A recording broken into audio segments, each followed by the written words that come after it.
ባለፈው ሳምንት እግዚአብሔር አዋቂ ነው በሚል ርዕስ ነበር የእግዚአብሔርን ቃል የተካፈልነው። አንዱ ባንዱ መሰረቱን እየጣለ እንደሚሄድ አስቀድሜ ነግሬያችሁ ነበር። ዛሬ በእግዚአብሔር ማረፍ በሚል ርዕስ ነው የምናየው። ትምህርት አይደለም፣ እኔም እረፍት ልሰጣችሁ አይደለም። እረፍትም በትምህርት አይገባም። ኢያሱ አሳረፏቸው ቢሆንስ ተብሎ ተጽፏል። ኢያሱ ህዝብ አላሳረፈም። ምድር አውርሶ ነበር፣ ግን ህዝብ አላሳረፈም። ህዝብ የሚያሳርፍ ሰው የለም፣ እስከዛሬም የለም፣ ወደፊትም አይኖርም። ህዝብ የሚያሳርፍ አገልጋይም የለም፣ አይኖርም። እረፍትን ግን እግዚአብሔር ለህዝቡ ይሰጣል እና የኔ ምኞት ይህንን የእግዚአብሔርን እውነተኛ ቃል ሳገለግላችሁ እግዚአብሔር የእረፍት አምላክ እግዚአብሔር ለልባችሁ እንዲናገር ነው። እንጸልይ።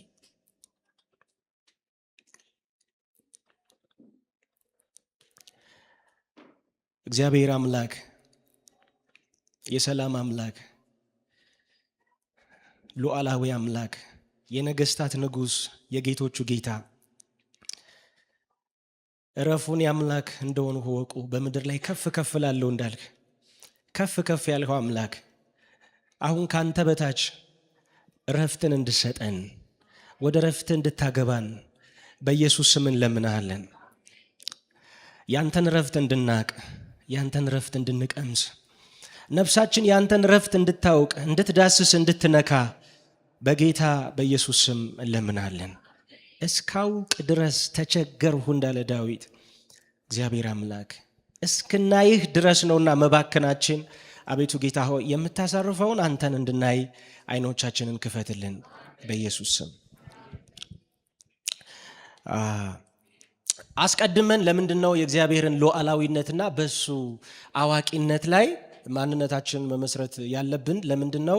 እግዚአብሔር አዋቂ መሆኑን ያወቀ ሰው ቀጥታ የሚገባው ወሰን ወደሌለው ወደማይገለጥ ወደ እግዚአብሔር እረፍት ይገባል። በህይወቱ እግዚአብሔር አዋቂ መሆኑን ያወቀ ሰው፣ እግዚአብሔር ሉዓላዊ እንደሆነ ያወቀ ሰው፣ ህይወቱን ለእግዚአብሔር ሁሉን ቻይነትና ሁሉን አዋቂነት የለቀቀ የተወ ሰው ወደ እግዚአብሔር እረፍት ይገባልና የተነበበልን ጥቅስ አለ በመግቢያ ክፍሉ ላይ 46ኛው መዝሙር ላይ ቁጥር 10 እረፉ እኔም አምላክ እንደሆንኩ ምን በሉ እወቁ። የመጀመሪያውን ትርጉም 1889ን ሄጄ ሳየው ተው ይላል። ተው፣ አርፋችሁ ተቀመጡ፣ አትብከንከኑ፣ አትሯሯጡ፣ እኔ አምላክ እንደሆንኩ ምን በሉ እወቁ። እየሮጣችሁ ነው፣ ትሮጣላችሁ፣ ትብከነከናላችሁ፣ ላይታችሁ ትላላችሁ፣ አታርፉም። እኔ ግን አምላክ እንደሆንኩ በምድርም ላይ ከፍ ከፍ ያልሁ እንደሆነ እወቁ። እኔ እንደ ተቆጣጠርሁት ማለት ነው። እኔ ሉዓላዊ እንደሆንሁ የሚያስጨንቃችሁን የሚያሯሩጣችሁን ነገር፣ ትልቅ የሆነባችሁን ከባድ የምትሉትን ነገር፣ ሐሳብ የሆነባችሁን ነገር ላይ እኔ ምንድነኝ? እኔ ሉዓላዊ፣ እኔ በዛ ነገር ላይ አምላክ ነኝ። እናንተ ምን በሉ እረፉ። ግን እረፍት ምንድን ነው? እረፍት ምንድን ነው? በጣም የምንወደው ጥቅስ አለ ማቴዎስ ወንጌል ምዕራፍ 28 ላይ እናንተ ደካሞች ሸክም የከበዳችሁ ወደ እኔ ኑ እኔ ማሳርፋችኋለሁ፣ ለነፍሳችሁ ምን ታገኛላችሁ? ረፍት ታገኛላችሁ። ለነፍሳችሁ ረፍት ታገኛላችሁ። ብዙ ጊዜ አብዛኞቻችን ይህን ጥቅስ በተሳሳተ መንገድ ነው የምንረዳው። እግዚአብሔር ሸክማችንን እንደሚያስወግደው፣ እንደሚያነሳው፣ የሰጠነውን ነገር አንዳች እንደሚያደርግልን ነው የምናስበው። ጥቅሱ ግን ስለዚያ ምንም የሚናገረው ነገር የለም። ሸክማችን እንዴት ያርገው ምንም የሚናገረው ነገር የለም። ግን ሸክማችሁ ምን በሉኝ ነው? ስጡኝ፣ አምጡና እኔ ግን ምን እላችኋለሁ? አሳርፋችኋለሁ። ስለዚህ የምናርፈው እግዚአብሔር ሉዓላዊ ስለሆነ እንደው ነገራችንን መፍታት ስለሚችል ብቻ ሳይሆን በመስጠት ነው የምናርፈው፣ በመልቀቅ ነው የምናርፈው፣ ለእግዚአብሔር ነገርን በመተው ነው የምናርፈውና ጥያቄ አለኝ። የእግዚአብሔርን እረፍት ነፍሳችሁ ታውቃለች ወይ? የእውነት የእግዚአብሔርን እረፍት ታውቃለች ነፍሳችሁ? ሰላምን ብቻ ሳይሆን የእግዚአብሔርን ሰላም ታውቃለች። መደሰት አይደለም ግን የእግዚአብሔርን ደስታ ታውቃለች ነፍሳችሁ? ጌታ እንደዚህ ያለ ደስታዬ በእናንተ እንዲሆን ደስታችሁም ሙሉ እንዲሆን ደስታ ሳይሆን ምን የኔ ደስታ በእናንተ ውስጥ እንዲሆንና ደስታችሁ ሙሉ እንዲሆን እንዲሞላ እንዲፈጸም ይሄንን አልኋችሁ ይላል። ጴጥሮስ ደግሞ ለደብዳቤ ለጻፈላችሁ ሰዎች ሲናገር እንደዚህ ያለ እሱን ሳታዩት ትወዱታላችሁ። አንደኛ ጴጥሮስ ምዕራፍ 1 ቁጥር 8 ጌታን ኢየሱስን እኛንን የነገርናችሁ እኛንን የነካነው በአካል የዳሰስን የሰማነው፣ ግን እናንተ በሰማችሁት ወንጌል ኢየሱስን ሳታዩት ምን ትሉታላችሁ? ትወዱታላችሁ። በሱም የማይነገር በክብር የተሞላ ደስታ ሐሴት ታደርጋላችሁ። ምን አይነት ደስታ?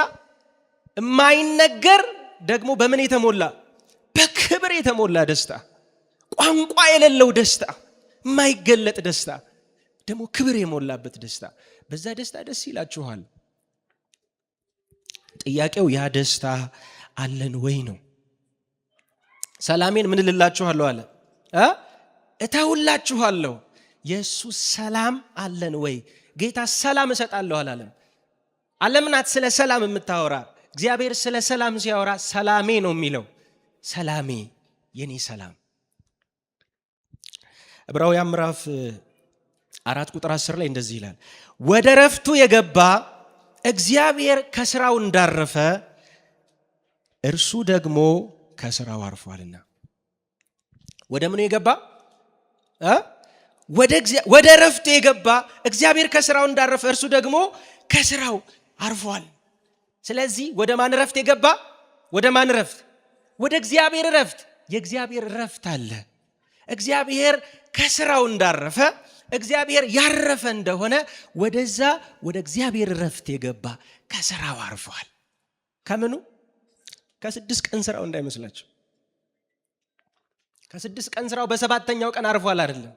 ከስራው፣ ከራሱ ስራ፣ ከራሱ መብከንከን፣ ከራሱ ሐሳብ፣ ከራሱ ሩጫ አርፏል።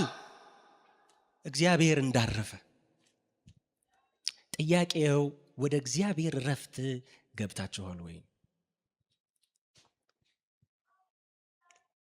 የእግዚአብሔር ረፍት አለን ወይ? የእግዚአብሔር ረፍት ማለት ምን ማለት ነው? የእግዚአብሔር ረፍት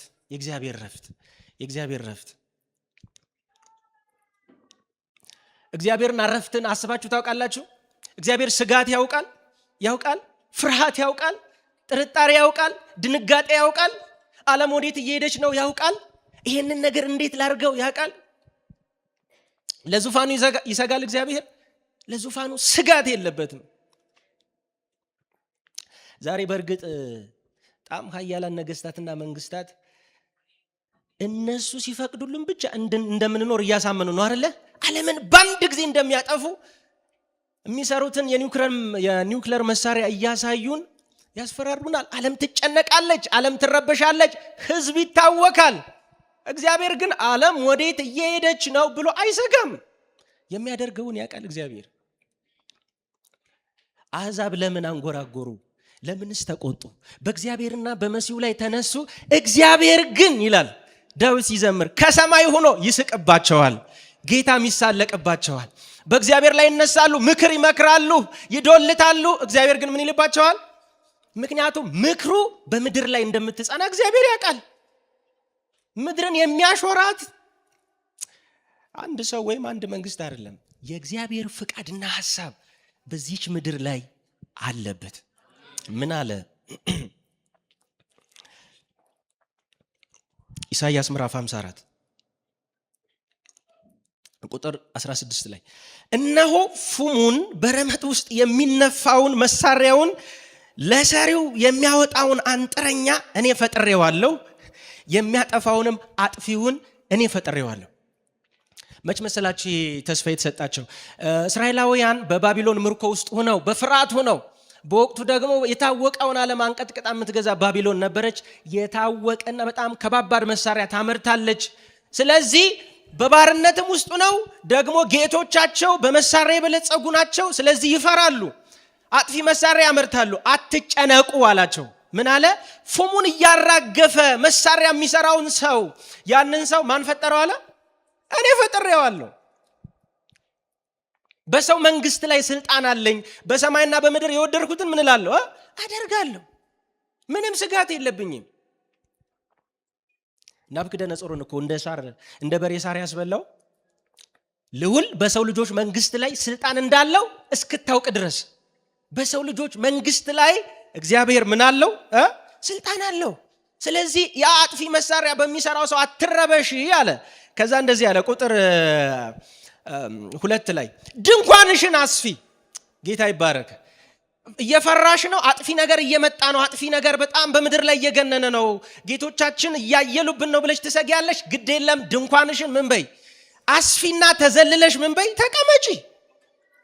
አታፍሪምና አትፍሪ፣ አትዋረጅምና አትደንግጪ። እነሆ ይሰበሰባሉ እኔ ግን የለሁበትም ይላል እግዚአብሔር። ስብሰባ አለ፣ አንቺን የሚያጠፋ ስብሰባ አለ። ከኔ ዘንድ ግን ያ ስብሰባ አይደለም። ባንቺ ላይ የሚሰራ መሳሪያ ሁሉ አይሰራም። መሳሪያው እየተሰራ ነው። ባንቺ ላይ የሚሰራ መሳሪያ የሚዶለት ዱለት ሁሉ ምን አይልም አይከናወንም። ስለዚህ አርፈሽና ተዘልለሽ ምን በይ ነው። እኔ ሳልፈቅድ ፍጡር ፍጥረቱን በፍጹም አያጠፋም። ስለዚህ እግዚአብሔር እጁ አለበት፣ ፈቅዶታል። በዓለም ላይ ምንም አይነት መታወክ መረበሽ ይኑር፣ ድብልቅልቅ ያለ የክፋት መብዛት ይኑር፣ እጅግ ለጆሮ የሚሰቀጥጥ ለዓይናችን የተጸየፍነው እጅግ ደም መፋሰስ ግድያ ይብዛ፣ እግዚአብሔር ግን ፈቅዶታል። እግዚአብሔር ግን በዛ ደግሞ እቅድ አለው፣ እጁም ደግሞ ሁሉን ይቆጣጠረዋል። ስለዚህ ይሄ እግዚአብሔር በምክሩ ትክክል ስለሆነ ምክሩን ይፈጽማል።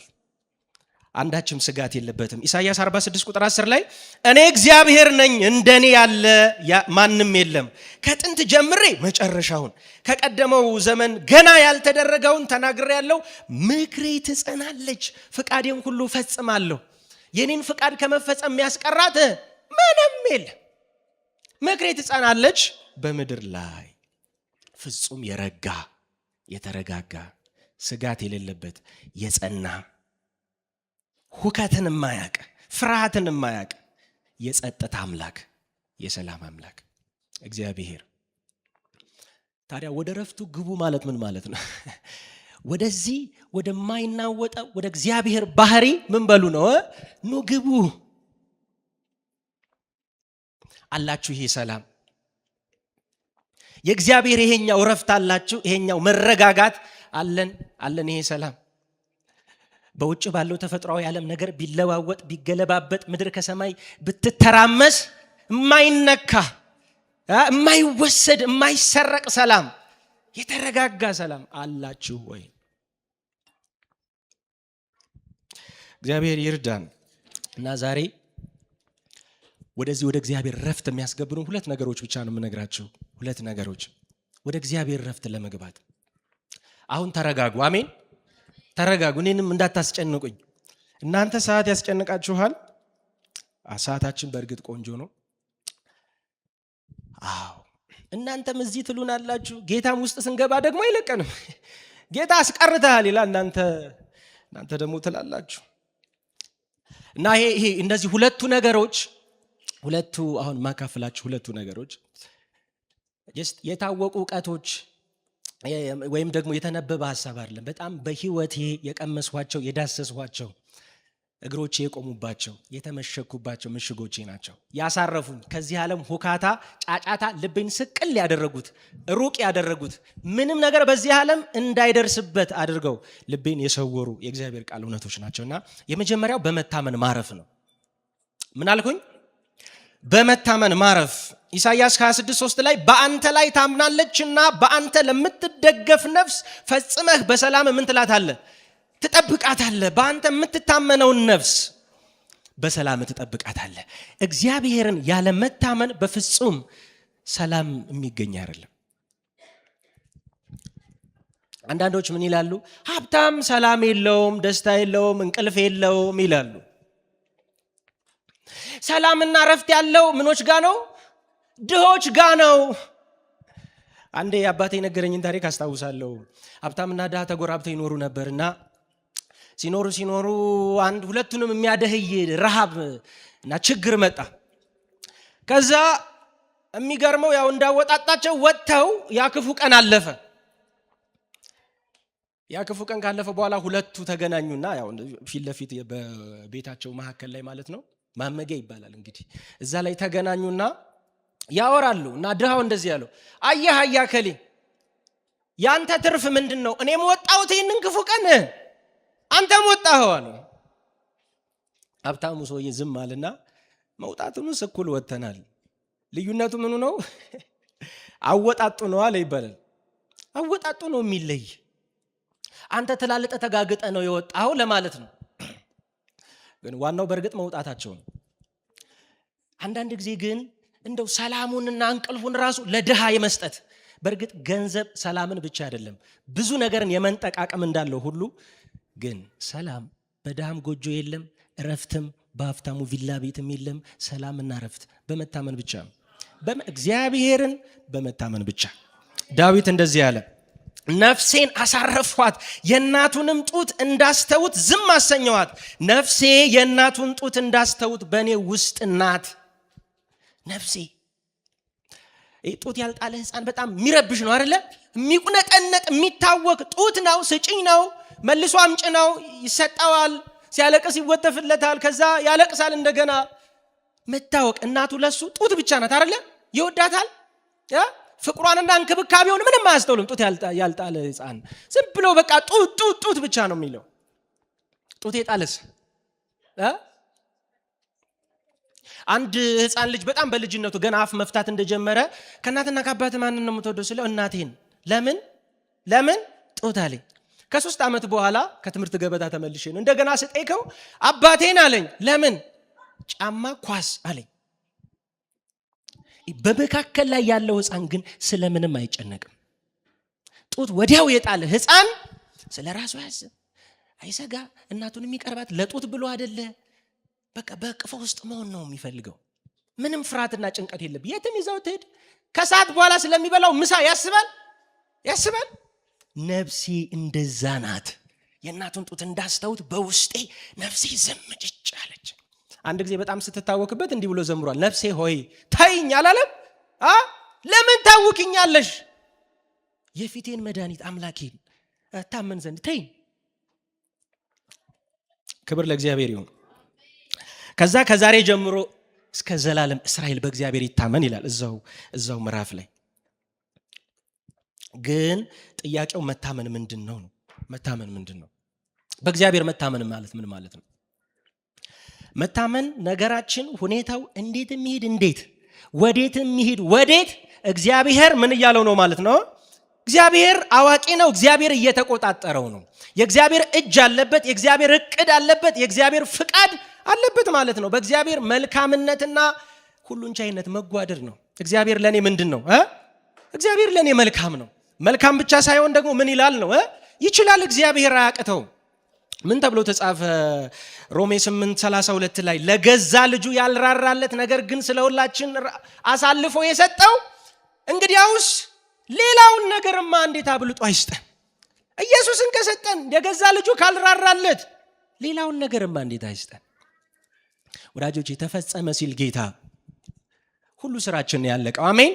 መዳናችንና ዘላለማችን ብቻ አይደለም፣ አሁንም ዘላለምም ሁሉም ስራ ነው ያለቀው። ወደዚህ ወደ ተፈጸመ ስራ ተፈጸመ በቃ ያንተ ነገር ባለበት ስራ ማረፍ ነው። ታማኝነቱን አለመጠርጠር ነው።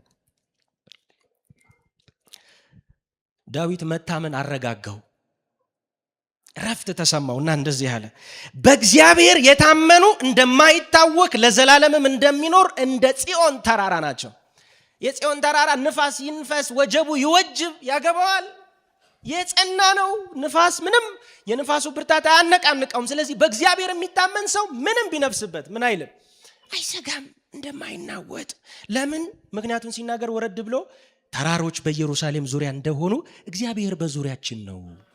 እግዚአብሔር በዙሪያችን ከሆነ ጽዮንን እንደከበቡ 7 ተራሮች አሉ ኢየሩሳሌምን የከበቡ። እግዚአብሔር ስለከበበን በእግዚአብሔር እንታመናለን ነው፣ አንዳች አንሆንም ነው። ከዛ የራሱን ልምምድ በምዕራፍ 4 ላይ እንደዚህ አለ፣ በሰላም እተኛለሁ አንቀላፋለሁ።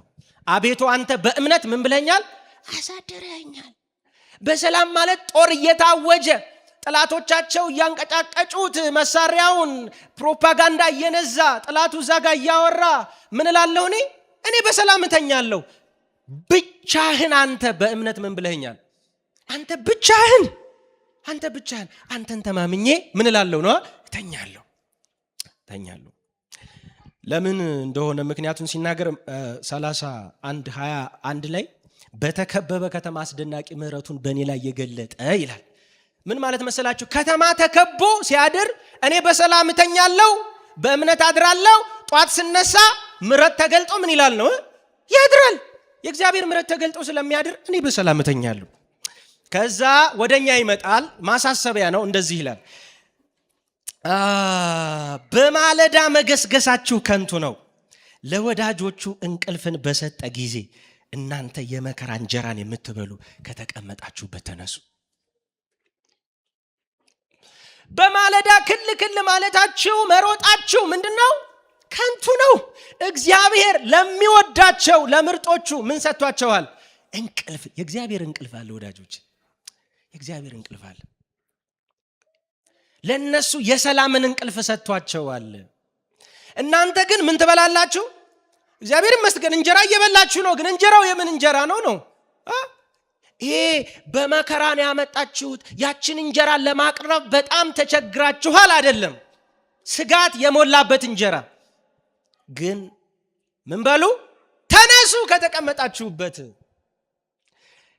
ከትካዜ መቀመጫችሁ ተነሱ፣ ከሐሳብ መቀመጫችሁ ተነሱ። አረ እግዚአብሔር ለሚወዳቸው ምን ይሰጣል? የሰላም እንቅልፍ። እግዚአብሔር ይርዳን። ተው የሚለው ያን ነው። ተው፣ እረፉ፣ እኔም አምላክ እንደሆንኩ ወቁ። ብዙ ጊዜ ስንጨነቅ፣ ለነገ ስናስብ፣ ስንሰጋ ኃጢአት አይመስለንም። ታውቃላችሁ መጽሐፍ ቅዱስ በብሉይ ኪዳን አንድ ትልቅ ኃጢአት ቢጠቀለል አለመታመን ነው። እና እግዚአብሔር በጣም የሚቆጣበት ንስሐ የሚያስፈልገው ኃጢአት አለመታመን ነው። ስንጨነቅ አጽናኝ ብቻ አይደለም የሚያስፈልገን፣ ንስሐ ያስፈልገናል። እግዚአብሔር አልታመንኩም፣ አንተ የታመንህ ሆነህ ሳለ፣ ታማኝ ሆነህ ሳለ አልታመንኩም። ገና ስጋት በህይወታችሁ ሲገባ የእግዚአብሔርን ዙፋን እየጠረጠራችሁ ነው። የእግዚአብሔርን መቀመጫ እየጠረጠራችሁ ነው። ስለዚህ ባንተ አርፋለሁ፣ እታመናለሁ ልንለው ይገባናል። ጌታ ይባረክ። ሁለተኛው በእግዚአብሔር መርካት ነው። በመርካት ማረፍ። የመጀመሪያው ምንድነው? በመታመን ምን ማለት? ሁለተኛው ደግሞ በመርካት ማረፍ። በጣም በእግዚአብሔር እንዳናርፍ የሚያደርገን ነገር አንዱ እርካታ ማጣትና ስግብግብነት ነው። በጣም በህይወታችን በቃኝን አናቅም። እርካታ ምንድነው? የፈለግነውንና የሚያስፈልገንን ነገር እንኳን ሳናገኝ በቃኝ ማለት ነው የሚል አለ። የሚፈልገውንም የሚያስፈልገውንም ነገር ሳያገኝ ግን በቃኝ ማለትን የተማረ በድፍረት እግዚአብሔር ድፍረታችን ነው። በድፍረት እጁን የሚያነሳ የምፈልገውንም የሚያስፈልገኝንም ባላገኝ እኔ ግን በቃኝ፣ ጠገቡ፣ መጥገብ ይሰማኛል፣ ሙሉነት ይሰማኛል የሚል ሰው። ጌታ ይባርካችሁ። የዓለም እሳቤ ግን ምንድን ነው? የሚያስፈልግ ይቅርና ማለት ነው የሚፈልግ እንኳን ተገንቶ ይምጣ፣ ምኑም ይምጣ፣ በቃ ደርድሩበት። ይሄን ሳገኝ ያን ሳገኝ፣ ይህ ሲመጣ አሁን ሲመጣ ያ ሲሆን ምን እላለሁ ነው እሳቤው። እረካለሁ፣ ይሄን ነገር እኮ ባገኝ፣ ይሄ ነገር እኮ ቢሆን በቃኝ። ጌታ ሆይ እህቴ ምን ትል ነበረ? ቆንጆ ታለችኝ፣ ቀይት፣ ጸጉር ግን የላትም። ጸጉር ግን ብሰጠኝ ሌላ ምንም አልጠይቅም ትል ነበር። አዎ መልኩን ቀይሮ በህይወታችን ይነግራል። ይሄ ነገር ቢሟላ በቃ። ወዳጆቼ በውጭ ባለው ተፈጥሯዊ ዓለም ውስጥ ነፍስን ሊያረካ የሚችል ነገር የለም። ለምን መሰላችሁ? እኛ መንፈሳዊ ፍጡር ነን። እስኪ መንፈሳዊ ፍጡር ነን እንበል እስኪ። መንፈስ ያለን ፍጡር ነን። መንፈስ አለን። ሰው ስጋ፣ ነፍስና ምንድነው ይላል? መንፈስ።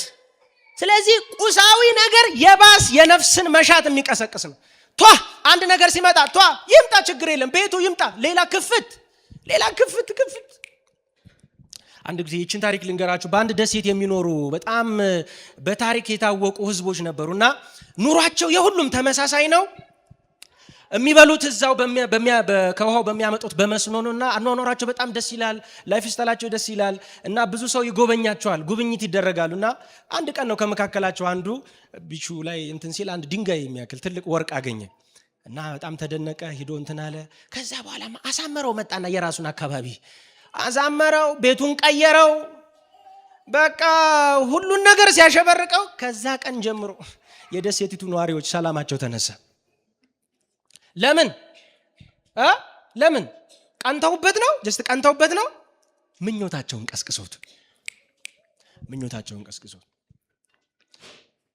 ወዳጆቼ ነፍስን እፎይ ሊያደርግ የሚችል ነገር በዚህ ዓለም ላይ ምንም ነገር የለም። አንድ ቅዱስ አውግስጢኖስ የተባለ በ4ኛውና በ5ኛው ክፍለ ዘመን ይኖር የነበረ አንድ የቤተክርስቲያን አባት አለና የቀደመ ሕይወት በጣም ዘሟች፣ በሃይማኖትና በዓለም ፍልስፍና ራሱን ለማርካት ክብርን የፈለገ ትልቅ ቦታን የፈለገ ግን የደረሰ ግን ያልረካ ሰው ነበረ።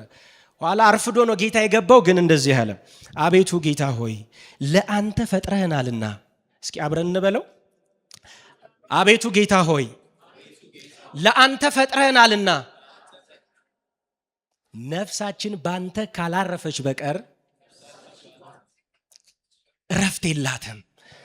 ሁሉን አየው ግን ልባችን ባንተ ካላረፈች ማረፊያ የላትም።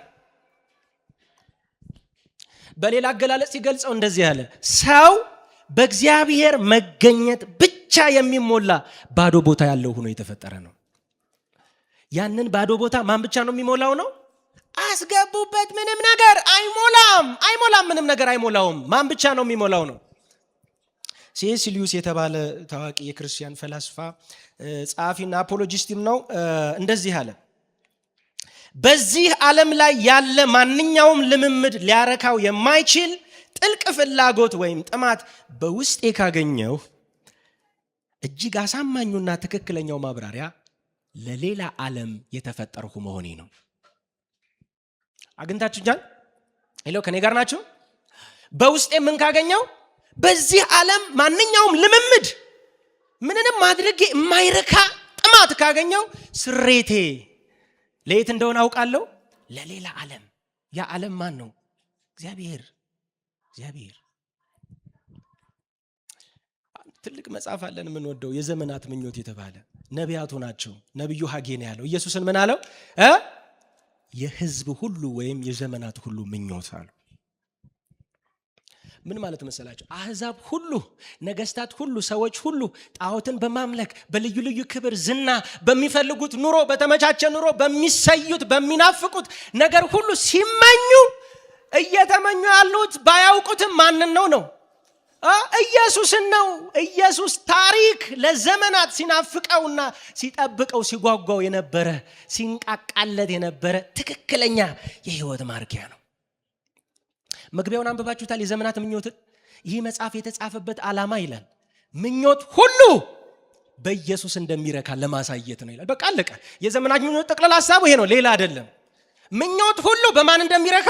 በኢየሱስ ብቻ እንደሚረካ ማሳየት። ጌታ ይባረክ። እግዚአብሔር ይርዳን። ይሄንን ረፍት ነው የምመኝላቸው።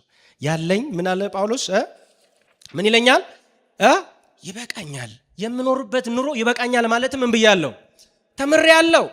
የዕብራውያን ጻፊ በቃ ያላችሁ ይብቃችሁ። ስንት ነው ያላችሁ? ምንም ይኑራችሁ፣ ያላችሁ ይብቃችሁ። ለምን? እኔ ራሴ አልተውህም አልለቅህም ብሏልና። አልተውህም ስላለ አልለቅህም ስላለ ያለህ ምን ይበልህ? ይብቃ።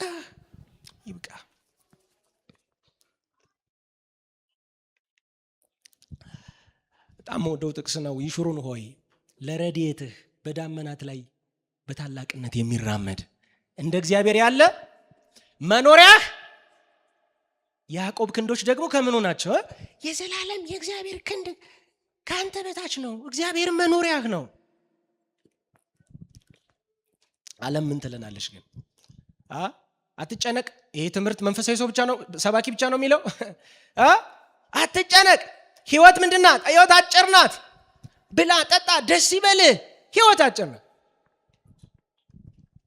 ዘፈን ታደምጣለህ እንዳትሉኝ ደግሞ እንግዲህ ያው ሰምቼዋለሁ። ምን ላርግ? የታምራት ደስታ መዝሙር ብዬ ነበር። ዘፈን ምንድነው? ሐሳብ ሁሌ ጭንቀት፣ ወደደም ጠላ ማይቀርም ሞት። በሉ እንጫወት፣ በሉ እንደሰት። ይሄ መሸነፍ ነው አይደለ? የሚያደርጉትን ማጣት እኮ ነው። በቃ ተሸንፈናል፣ እንግዲህ ምን አደርጋለሁ ነው። ይሄ ማሽላ ውስጧ እያረረ ለያ ትስቃለች እንደተባለው። ከዚህ ደግሞ በነገራችን ላይ በጣም የባሰ በዘመናችን ላይ በጣም እየዞረ ያለ ክፉ መርዝ አለ። ኢካርት ቶሌን የምታውቁታላችሁ? ኢካርት ቶሌ The Power of Now የሚል መጽሐፍ ጻፊ፣ ስቲልነስ ስፒክስ የተባለ መጽሐፍም ጻፊ ነው። እና አሁን እሱ ይዟቸው የመጣ ፍልስፍናዎችና አስተምሮዎች በጣም በጣም በቃ ልክ ከእግዚአብሔርና ከሰማይ እንደተገኙ መገለጦች ታይተው የሚቆጠሩ ናቸው። ምን መሰላችሁ? አንተ ውስጥህን ተመልከት ነው። ድሮ ይሄን ታገኝ ስታገኝ ምናምን ነበርና በሀብት በዝና ነበር። አሁን ግን አይ እሱ አያረካም፣ ምንም ነገር አያረካም። ጀስት አእምሮህን ባዶ አድርገው። የሚያውክ ሐሳብ አለ፣ የሚረብሽ ነገር አለ፣ ተወውና እርሳውና ወደ ውስጥ ተመልከት። ከሶርሱ ጋር ተገናኝ። ያ ሶርስ ዩኒቨርሱን ነው ሶርስ የሚሉት። እና ከዛ ከምንጩ ጋር ተገናኝ። ወደ ውስጥ ምን በል ተመልከትና እዛ ውስጥ ጸጥታ አለ።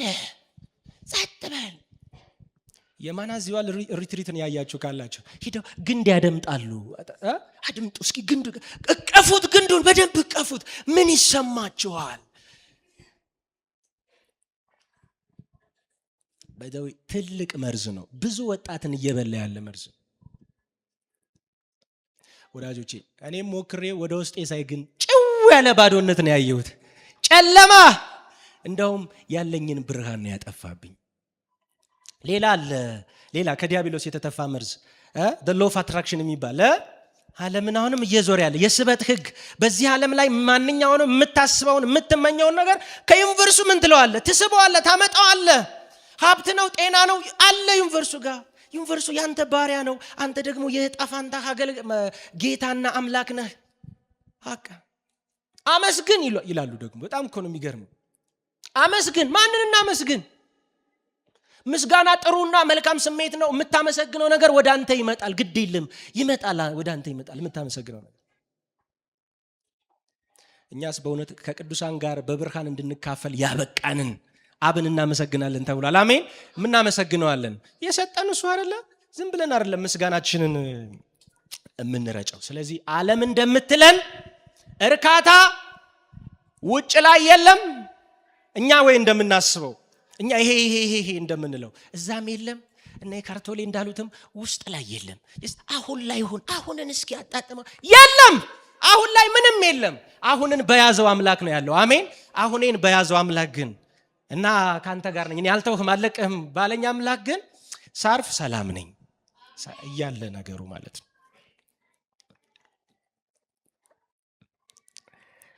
የህይወትን መንገድ አሳየኸኝ፣ ከፊት ጋር ደስታን አጠገብኸኝ፣ በቀኝህም የዘላለም ፍስሐ አለ። አንተ የህይወት መንገድ ነህ። አዎ የህይወት መንገድ ብቻ ሳይሆን አንተ የዘላለም ደስታና ምን ፍስሐ መንገድ። ያ ፍስሐና ደስታ በምን ነው? በእቅፍ ውስጥ ነው። ደግሞ ደስታን የጠገፉት ከምን ጋር? ከፊት ጋር። ነፍስን ሊያረካ የሚችለው የፊቱ ብርሃን ብቻ፣ የእግዚአብሔር ብርሃን ብቻ። ነፍስ ከሷ ከሰሪዋ ከመጣችበት ከሱ ጋር። እናንተ ግን ወደ ተቆረጣችሁበት ድንጋይ ተመለሱ ይላል። ወደ ተቆረጥንበት ወደሱ። ያኔ ነው ረፍታችን፣ ያኔ ነው ረፍታችን። እግዚአብሔር እረኛዬ ነው የሚለውን ጥቅስ ላስታውሳችሁ። አንዳች አያሳጣኝም። ይሄኛው ትርጉም ነው። አንዳች አልፈልግም። እስኪ እግዚአብሔር እረኛዬ ነው አንዳች አልፈልግም በሉ ሳትፈሩ። የምትፈልጉት ነገር አይሰጣችሁም እኮ። በጣም የምንጸልየው ነገር የምናለቅስበት ነገር ሳይሰጠን እኮ ነው። ግድ የለም እግዚአብሔር እረኛዬ ነው አንዳች ምን አልልም አልፈልግም። በቃ እግዚአብሔር እረኛዬ ነው፣ በሱ ብቻ ረካው። እሱ ደግሞ ወደ ረፍቱ ይመራኝ አይደለ? በለመለመው መስክ ያሳድረኝ አይደለ? እኔ ከመግቦቱ ይልቅ በረኝነቱ በጥበቃው አርፋለሁ ማለት እኮ ነው። በቃ አርፋለሁ። ይሄን ያርግልን። አሜን። ካረፋችሁ ለኔም ለእግዚአብሔር ቀላል ናቸው። አሜን። ክብር ለእግዚአብሔር ይሁን። እኔ አርፋለሁ፣ አላስቸግርህም። አንተንም እግዚአብሔርን በሉ እስኪ አዎ ካላረፋቸው እኔንም ሰቂት እግዚአብሔር እሺ ቆነጥናጣ ልጅ መያዝ አያስጠላም? እናቶች እንካክ ያዘው አትሉም? ይሄን ልጅ ያዘው። ያረፈን ሰው መምራት ቀላል ነው። አሜን። ያረፈን ሰው መምራት እግዚአብሔር ብቻ የደስታችን ምንጭ ይሁን። አሜን። በቃ ከሱ ይሄን ካላተረፍን ቆይ ብልጫችን ምንድነው? ብልጫችን ምንድነው? ቆይ የጌታ በመሆናችን ይሄን ካላተረፍን ስንወጣ ስንገባ ሰላም፣ አሜን። ስንቀመጥ ስንነሳ ደስታ፣ በእግዚአብሔር ህልውና መከበብ፣ ዘወትር በክብሩ ውስጥ መሆን፣ በቃ መልቀቅ፣ ስጋትን መልቀቅ፣ ፍርሃትን መልቀቅ፣ እንደ እግዚአብሔር ስቲል ማድረግ፣ እንደማይናወጥ እንደ ጽዮን ተራራ ጽንት ማለት በጌታ ክብር ለእግዚአብሔር ይሁን። ተግባራዊ እርምጃ። ይሄ ነገር እንዴት ሊገናኝ ነው ልትሉ ትችላላችሁ። የእግዚአብሔርን ረፍት ያስተማሩኝን በሱ እንድታመንና በሱ ብቻ እንድረካ ያደረገኝን አንድ የእግዚአብሔርን ቃል ነግራችኋለሁ። አስራትና ስጦታ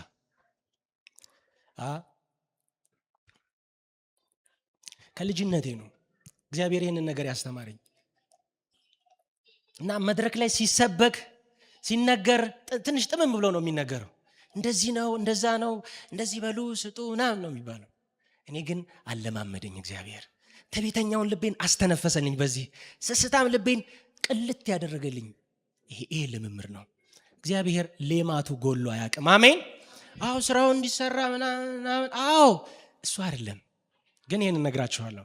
ከጉድለታችሁ ስትሰጡ እግዚአብሔር እንዲያላችሁት ነው።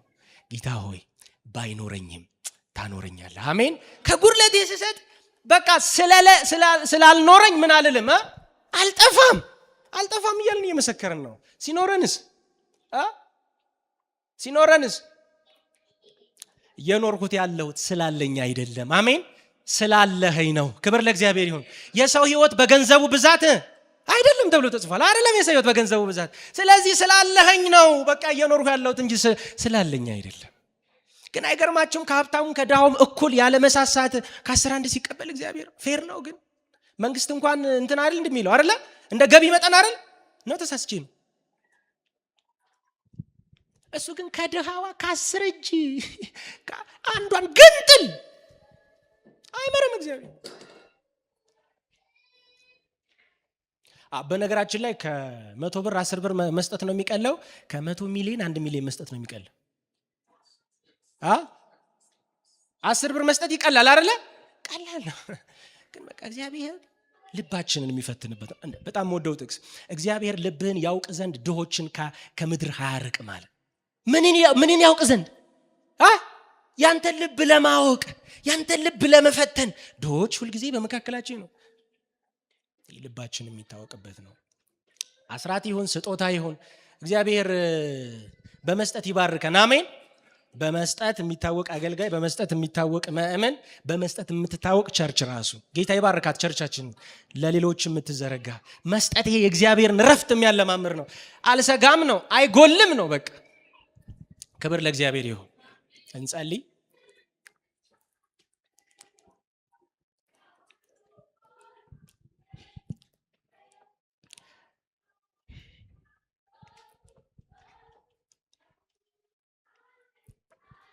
የጥንት አምባ እግዚአብሔር አምላክ እናመሰግናለን። ክብር ላንተ ይሁን።